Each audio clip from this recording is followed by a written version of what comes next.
ठीक 8:05 से हम इस क्लास को स्टार्ट करेंगे। 2 मिनट वेट कर लेते हैं सभी का। मध्य प्रदेश की static GK, Madhya Pradesh GK पर ये लाइव क्लास है। जय श्री राम ममता जी, गुड मॉर्निंग सुदर्शन जी। चलिए 8:05 हो गए, स्टार्ट करते हैं। ये आ गया पहला क्वेश्चन आपके सामने। चलिए बताएं इसका आंसर।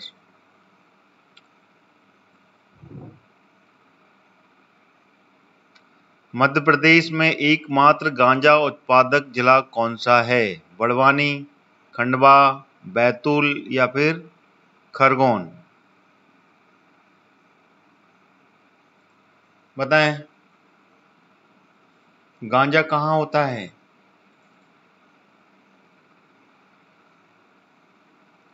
एकमात्र गांजा उत्पादक जिला।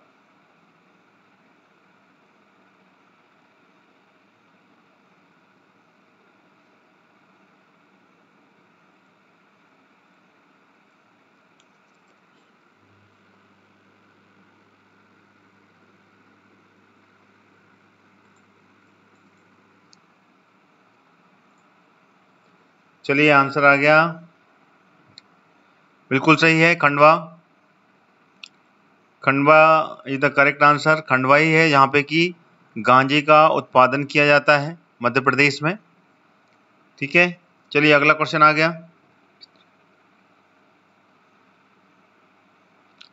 बताएं मध्य प्रदेश में किस महीने में गर्मी को द्वितीय ग्रीष्म ऋतु कहते हैं? जुलाई अगस्त, सितंबर अक्टूबर, अगस्त सितंबर या अक्टूबर नवंबर? किस महीने की गर्मी को द्वितीय ग्रीष्म ऋतु कहते हैं?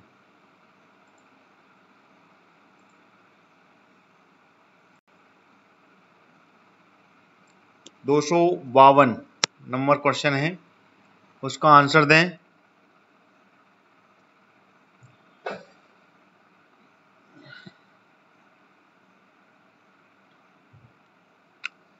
चलिए इसका आंसर बिल्कुल सही दे रहे हैं अगर आप लोग सेकंड नंबर पर जा रहे हैं। September October is the correct answer. सितंबर अक्टूबर में ही ये जो महीना है ये गर्मी की द्वितीय ग्रीष्म ऋतु कहलाती है। अगला क्वेश्चन आ गया।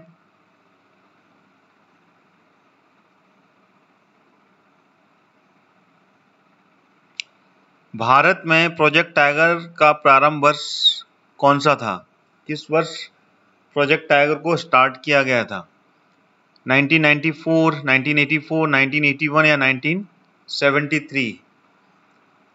भारत, क्वेश्चन समझिएगा। भारत में पूछा है, भारत में प्रोजेक्ट टाइगर किस वर्ष प्रारंभ किया गया था?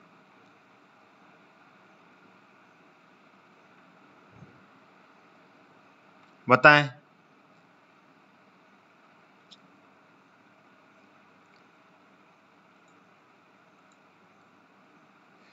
इसका आंसर है 1973 इज द करेक्ट आंसर। 1973 में भारत में प्रोजेक्ट टाइगर लॉन्च किया गया था, इसको स्टार्ट किया गया था। अगला क्वेश्चन आ गया।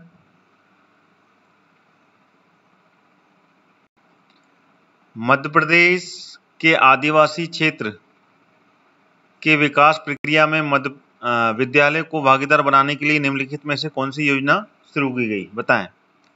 आदिवासी क्षेत्रों के विकास की प्रक्रिया में विद्यालयों को भागीदार बनाया गया था। बताओ, शंखनाद, मध्याह्न भोजन, अभिनव योजना या पढ़ो या फिर बढ़ो योजना?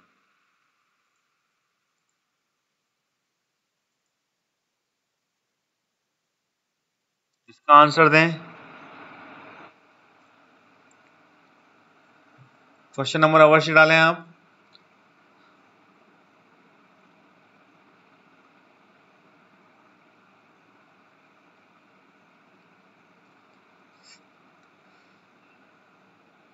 इसका जो आंसर है वो है शंखनाद। शंखनाद इज द करेक्ट आंसर। शंखनाद योजना प्रारंभ की गई थी, ठीक है ना, आदिवासी क्षेत्र में जिसमें कि विद्यालयों की भागीदारी हुई थी, उनकी भागीदारी बनाने के लिए शंखनाद योजना। अगला क्वेश्चन आ गया,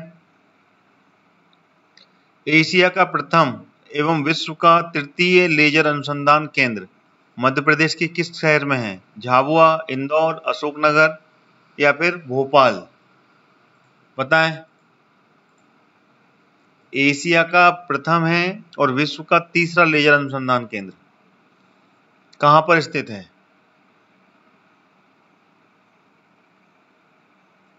बताएं।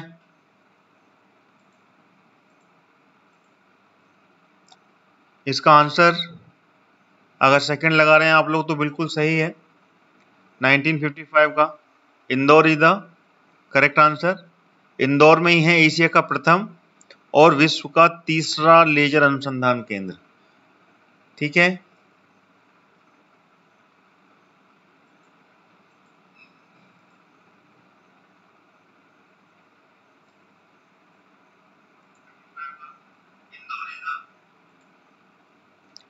चलिए अगला क्वेश्चन आ गया, ये है अगला क्वेश्चन, बागियों का गढ़ किसे कहा जाता है? मालवा, निवाड़, ग्वालियर, जबलपुर, भिंड, मुरैना या फिर भोपाल, इंदौर? बागियों का गढ़, बागी कहां पर रहते हैं?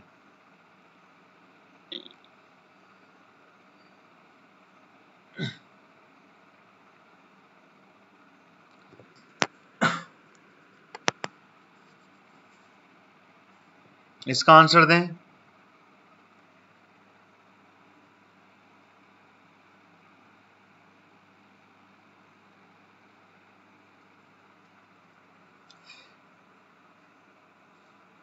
इसका आंसर है Bhind, Morena. Bhind, Morena is the correct answer.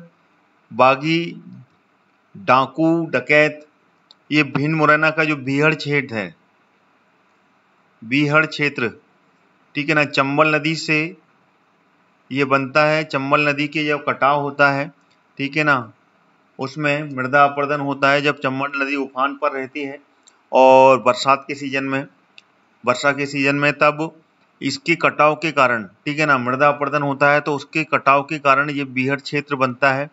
ठीक है, तो सबसे अधिक मृदा अपरदन जो हो रहा है वो चंबल नदी, ठीक है ना, चंबल संभाग में हो रहा है, तो वहीं पर ये बीहड़ बना है और वहीं पर ये बागियों का गढ़ है और वो है भिंड और मुरैना का क्षेत्र, यहाँ पे की चंबल नदी निकली है।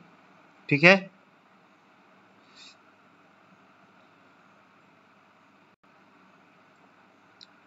अगला क्वेश्चन, शिक्षा गारंटी योजना में कितने दिनों के अंदर स्कूल खोले जाने का प्रावधान है? 60 दिन, 80 दिन, 90 दिन या फिर 110 दिन? बताएं इसका आंसर। शिक्षा गारंटी योजना के अंतर्गत कितने दिनों के अंदर में स्कूल खोले जाने का प्रावधान है?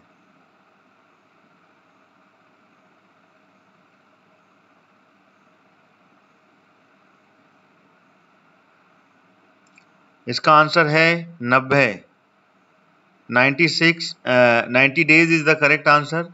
90 दिन के अंदर में शिक्षा गारंटी योजना के अंतर्गत में स्कूल खोले जाने का प्रावधान है। ठीक है, अगला क्वेश्चन आ गया,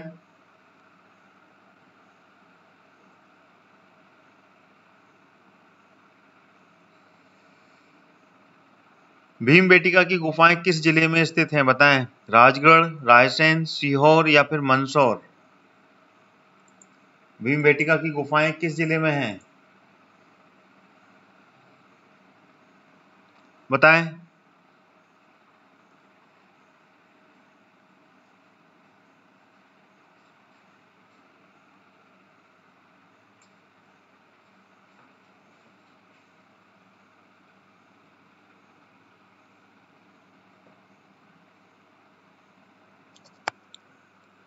इसका आंसर है second number, Raisen. Raisen is the correct answer.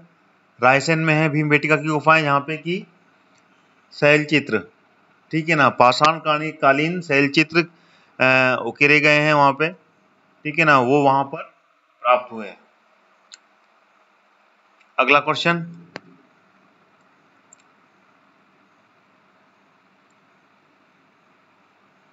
सन 2008 में सिंगरौली जिले का गठन किस जिले के विभाजन करके किया गया था?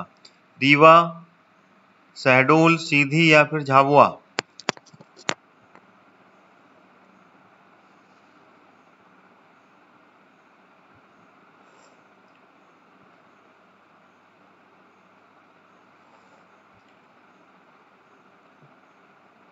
बताएं इसका आंसर।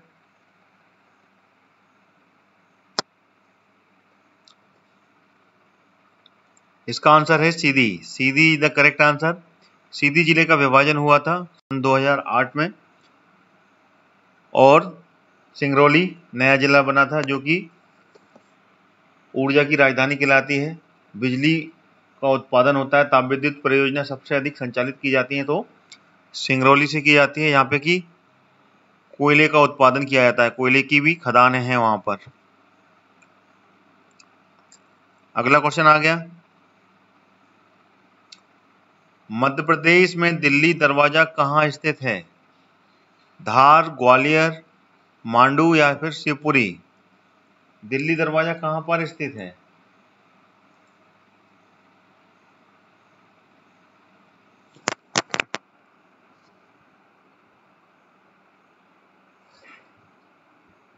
इसका आंसर दें।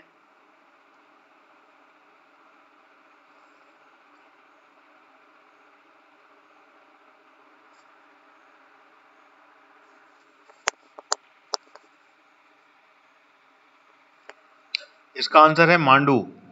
Mandu is the correct answer. Delhi दरवाजा मांडू में स्थित है। ठीक है, अगला क्वेश्चन आ गया, प्रदेश का यह कोयला क्षेत्र सबसे बड़ा कोयला क्षेत्र है, बताएं कौन सा? कानाघाटी, सिंगरौली, सोहागपुर या फिर जोहिला? कौन सा कोयला क्षेत्र प्रदेश का सबसे बड़ा कोयला क्षेत्र है?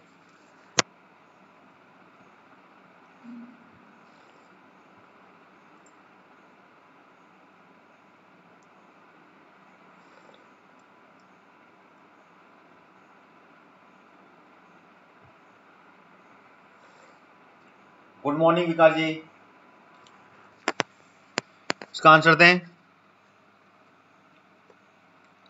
इसका आंसर है सोहागपुर।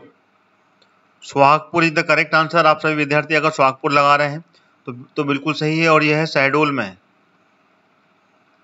शहडोल जिले में है और मध्य प्रदेश का सबसे बड़ा कोयला क्षेत्र है। सबसे बड़ी कोयले की खदान सोहागपुर में है। ठीक है ना। चलिए अगला क्वेश्चन आ गया,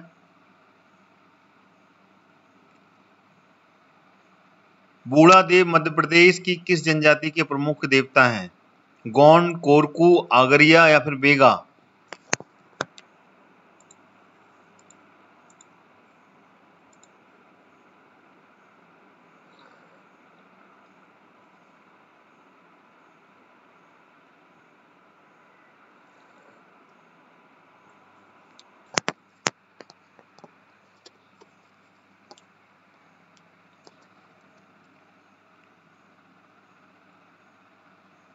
इसका जो आंसर है वो है बेगा। बेगा इज द करेक्ट आंसर। बेगा जनजाति के ये देवता हैं जिनका नाम है बूढ़ा देव। ठीक है,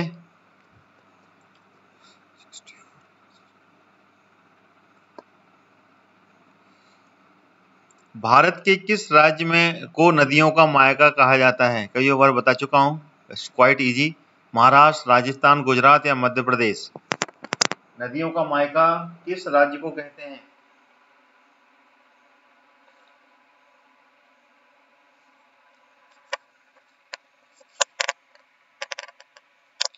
इसका जो आंसर है वो है मध्य प्रदेश। हर बार रिपीट करता हूं, मध्य प्रदेश नदियों का मायका है। सबसे अधिक नदियां मध्य प्रदेश में ही पाई जाती हैं।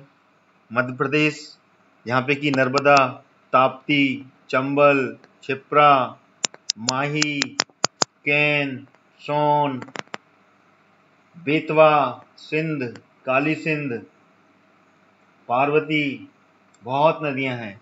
मध्य प्रदेश में नर्मदा की 41 सहायक नदियां हैं। तो इस तरीके से मध्य प्रदेश को नदियों का मायका कहते हैं। नदियों का उद्गम स्थल यहीं से है, बहुत सी नदियां। चलिए अगला क्वेश्चन आ गया। मध्य प्रदेश का पर्यटन स्थल की खोज कैप्टन वार्डन ने की थी। पचमढ़ी, सांची, ग्यारसपुर या चित्रकूट?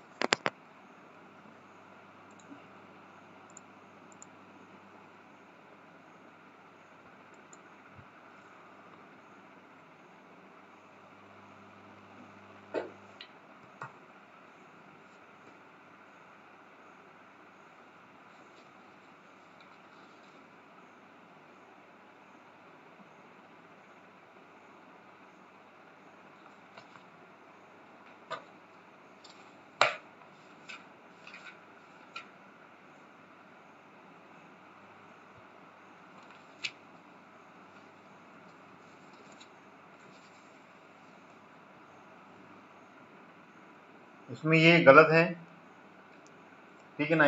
इनका जो नाम है कैप्टन फोर्स से है।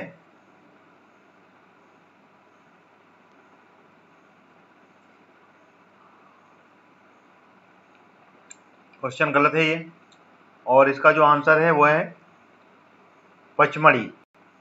Pachmarhi is the correct answer, और पचमढ़ी की खोज की थी कैप्टन फोर्से ने 1857 में। 1857 में कैप्टन फोर्से ने पचमढ़ी की खोज की थी, जो कि होशंगाबाद जिले के अंतर्गत आती है। ठीक है, एक थोड़ा सा मिस्टेक हुआ, कैप्टन फोर्से है यहाँ पर। अगला क्वेश्चन,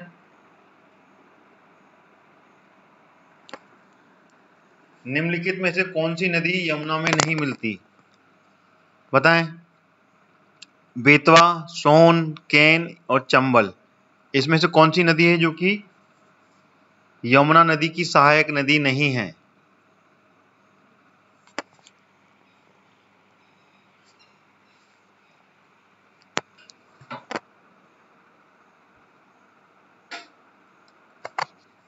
क्वेश्चन नंबर 65 टू 65 का आंसर दें। इसका जो सही आंसर है वो है सोन नदी। सोन नदी द करेक्ट आंसर। सोन नदी ही है जो कि यमुना नदी की सहायक नदी नहीं है। ठीक है, बाकी बेतवा ट्रू, सोन नदी यमुना की सहायक नदी है, कैन भी यमुना की सहायक नदी है, और चंबल भी यमुना की सहायक नदी है।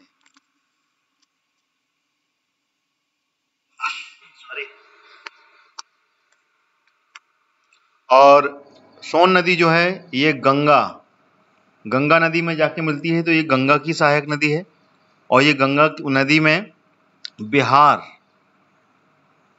बिहार में पटना के निकट में जाके मिलती है। ठीक है, इसको आपको ध्यान रखना है। बेतवा नदी रायसेन से निकली है, कुमरा गांव से। कैन नदी कटनी, कैमूर की जो पहाड़ियां हैं वहां से इसका उद्गम हुआ है। चंबल नदी इंदौर के महू में जाना पावा की पहाड़ी से निकली है। तो ये सारी नदियां बहुत इंपॉर्टेंट हैं, सभी नदियों के ऊपर क्वेश्चन बनते हैं, आपको याद रखना है। अगला क्वेश्चन आ गया, मध्य प्रदेश को का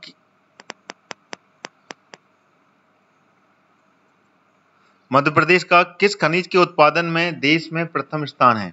वो कौन सा खनिज है जिसका उत्पादन में देश में पहला नंबर आता है मध्य प्रदेश का? हीरा, पायरोफ्लाइट, तांबा या उपयुक्त सभी? बताएं इसका आंसर। 266 266 का आंसर दें।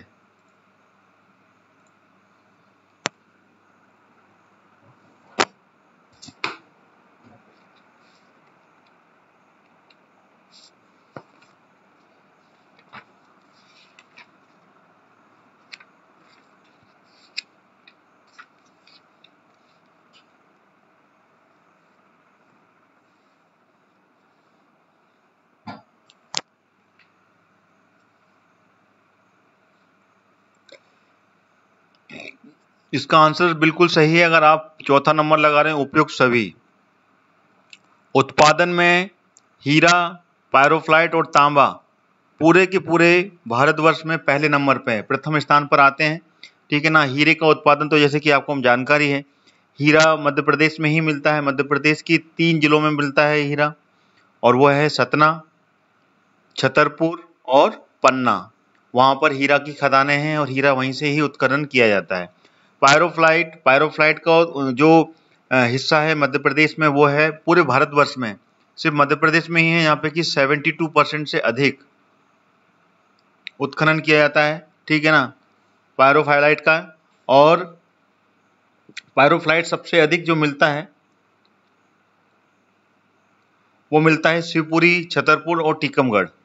ठीक है ना। कहाँ पर मिलता है ये मिलता है शिवपुरी, छतरपुर और टीकमगढ़। यहाँ पर ये पायरोफ्लाइट सबसे अधिक मिलता है। और पूरे भारतवर्ष में अगर मध्य प्रदेश में हिस्सा देखा जाए तो 72% से भी अधिक हिस्सा पायरोफ्लाइट का है। और तांबा अयस्क, तांबे का उत्पादन सबसे अधिक होता ही है। सबसे बड़ी खदान मलाज खंड, ठीक है ना, बालाघाट में है। तो तांबे का तो प्रथम स्थान पहले से ही, इसके बारे में पूरा फैक्ट क्लियर है। हीरा की खदानें 3 जगह हैं, सतना, पन्ना और छतरपुर। तो ये आपको इस तरीके से याद रखना है। तो इसके तीनों के तीनों आंसर सही हैं। अगला क्वेश्चन आ गया,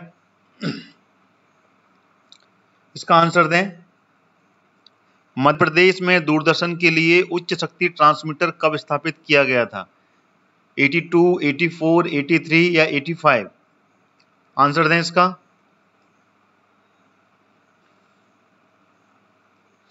कब स्थापित किया गया था मध्य प्रदेश में?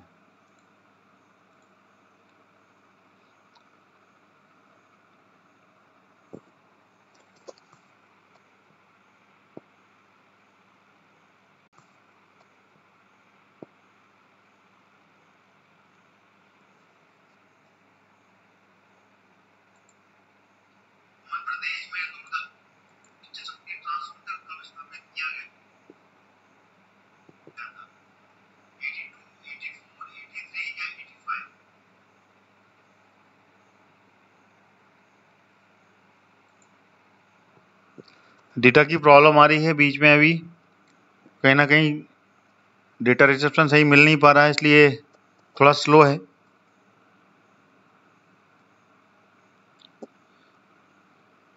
इसका जो आंसर है वो है 83।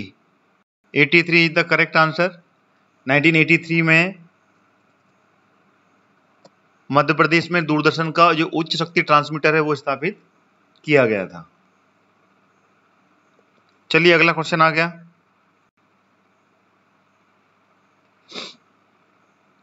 मध्य प्रदेश में रोजगार निर्माण बोर्ड का गठन कब किया गया था?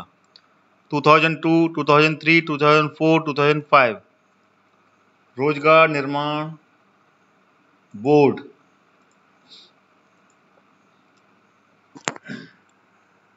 इसका आंसर दें।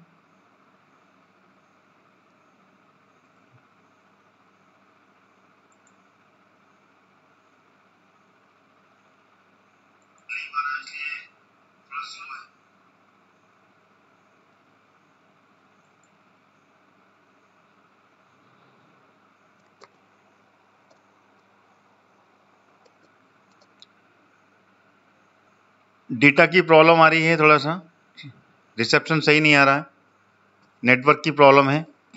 एनीवे, 2-3 क्वेश्चन और बचे हैं। आज नेट बहुत स्लो चल रहा है। बताएं इसका आंसर।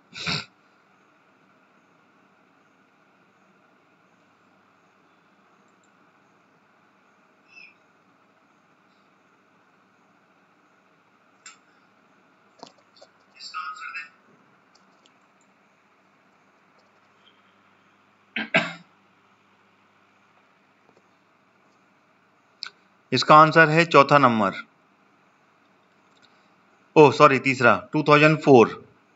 2004 में रोजगार निर्माण बोर्ड का गठन किया गया था।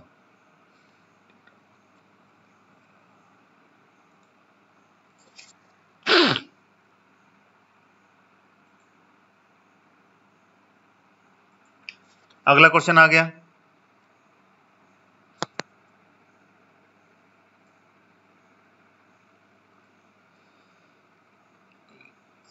निम्न में से किस मिट्टी को रेगूर कहा जाता है? मिश्रित मिट्टी, जलोढ़ मिट्टी, काली मिट्टी या फिर कछारी मिट्टी? रेगूर मिट्टी किसे कहा जाता है?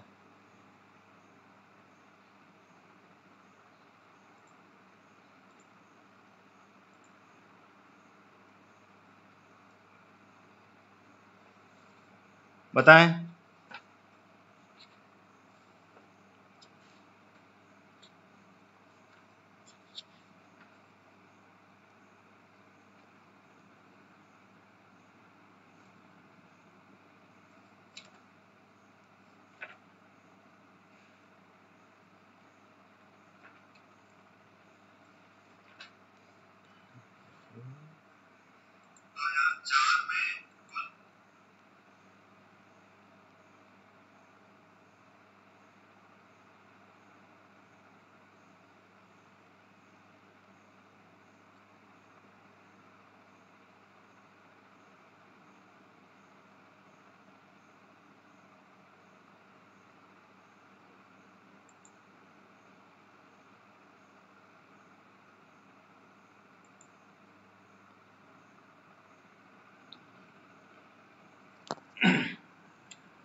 इसका जो आंसर है वह है काली मिट्टी। काली मिट्टी इज द करेक्ट आंसर। इसको रेगूर मिट्टी कहा जाता है और रेगूर मिट्टी सबसे अधिक मध्य प्रदेश में ही पाई जाती है, काली मिट्टी। और इसका जो पीएच होता है, पीएच पूछे जाते हैं कई जगह पे, 7.5 से लेके 8.5 तक इसका जो पीएच होता है, इसकी पीएच वैल्यू होती है। और काली मिट्टी मध्य प्रदेश में सबसे अधिक मात्रा में पाई जाती है और वो पाई जाती है मालवा के पठार पर, जो नर्मदा नदी के तीर में लगा हुआ है, ठीक है ना। नर्मदा घाटी, नर्मदा घाटी पे भी पाई जाती है। सोन घाटी, सोन नदी का क्षेत्र जो है सोन घाटी, और मालवा का पठार, मालवा का जो पठारी क्षेत्र है वहां पर ये काली मिट्टी सबसे अधिक मात्रा में पाई जाती है। और सबसे अधिक यहाँ पर जो खेती होती है वो होती है इन काली मिट्टी में गेहूं और सोयाबीन। गेहूं और सोयाबीन सबसे अधिक मिट्टी में, काली मिट्टी का के लिए बहुत ही ज्यादा उपयुक्त है। और कपास, कपास की भी खेती सबसे अधिक काली मिट्टी में ही होती है, वो बहुत ही ज्यादा उपयुक्त होती है इसके लिए, ठीक है ना। और इसके लिए जो जहाँ पर मिट्टी में पीएच का मान 7.5 से लेके 8.5 के आसपास है, वहाँ पे कपास सबसे अधिक होता है और सबसे ज्यादा उपयुक्त होती है कपास के लिए, ठीक है। और ये जो काली मिट्टी है ये क्षारीय प्रकृति की होती है, क्षारीय, ठीक है ना, क्षारीय प्रकृति की होती है, ये आपको ध्यान रखना है। अगला क्वेश्चन आ गया।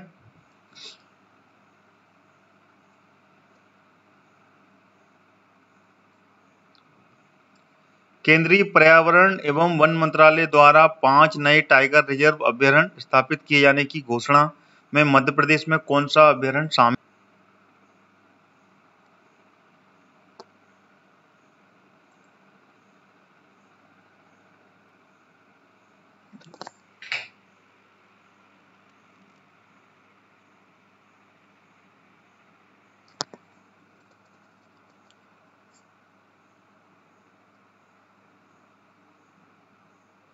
इसका आंसर दें।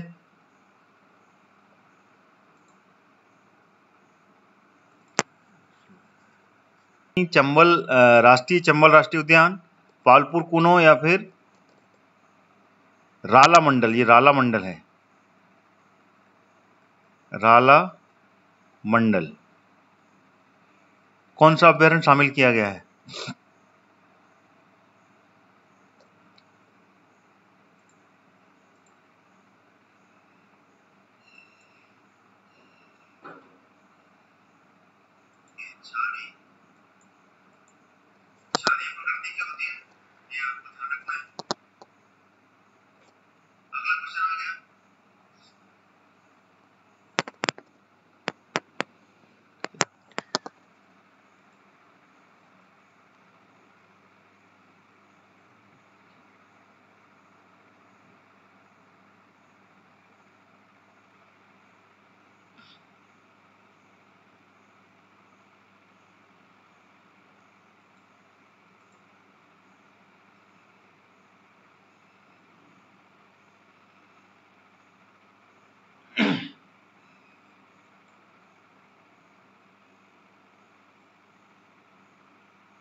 इसका जो आंसर है वो है रायता पानी। रायता पानी जो अभयारण्य है, ठीक है ना, उसको जो 5 नए टाइगर रिजर्व केंद्रीय पर्यावरण मंत्रालय ने घोषित किए हैं, उसमें मध्य प्रदेश का रायता पानी, जो कि कहाँ पर है, होशंगाबाद।